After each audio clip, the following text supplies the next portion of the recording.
just a little update on the Plinko board. Yeah, it's almost done. Those are glued on. We're just going to do the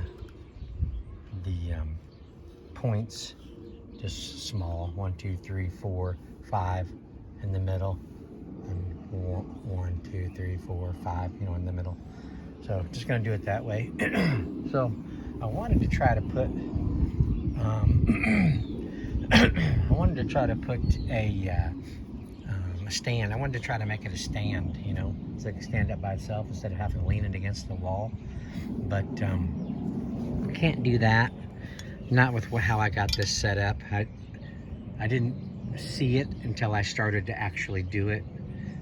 But yeah, this needs on the back of this, it needs like a 2x4 or something, you know, fastened to the back of this before that's going to work. This little thin strip up here, I can't make these hinges like I thought I was going to use. I can't make those bend. These are the legs I was going to use to make it stand up. But so as time goes on after the holidays, I can work on it a little bit better and see if I can make my idea work. I know I can do it. It's just when I decided to try to do this and working at the same time at my job, I just ran out of time to get it to work on it. So and the night comes fast, you know. So and you know, whatever. It's gonna work. I'm not gonna have the stand on it, but we can lean it up against somewhere and use it. So we'll figure it out. The little pegs, that was a trick because, you know, on the back of this, it's a piece of plywood. I think, yeah, it's a piece of plywood. So unless I drill these out, these peg holes, these only go in so far. So I had this row out, and it was just starting right here. Well, the momentum of the ball was hitting these and making them, you know, bend because they're not glued in. So I think that's another thing after the holidays. I'm gonna work with this, get it right, get those set how I want them, and glue them in. So I noticed other Plinko boards on the sites I looked at about Plinko boards. They have these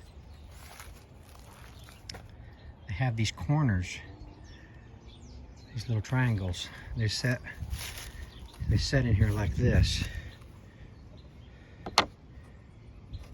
like that. Like there's like 3 on each side, all the way down, to kind of help divert it away from the side, because this is all open. So if it got a run going, it would just go right down to the one. Same with the other side. So this way, wherever you start it, when it comes down, it'll hit this and it'll divert away from the side and make it go, you know, out and about, you know. So had these in here, but there was too much on there, so I'm kind of looking at this now. I'm gonna have to figure out, because they won't pass through these pegs. I gotta make sure they're set right. So it's a little tricky. Need to be able to practice on it a few times and see see how it works and all the little flaws that I need to do. But yeah, so I took off a little bit of it, but it still seems like it's sticking out there too far. They don't need to be that big. They don't need to stick out that far, because it's interfering with peg holes where we need more pegs. So anyway, yeah, I had the same problem down here. I had to take out some of the pegs down here because they were getting stuck trying to go into the holes. They get stuck in between here. There's a good example right there.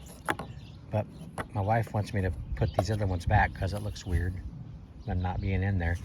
And then if they do get stuck, then we'll just let them roll it again until it doesn't get stuck. So, you know, this is just going to be a trial and error thing. Just to be a good example of how it works with the you know, the party goers trying it out and stuff.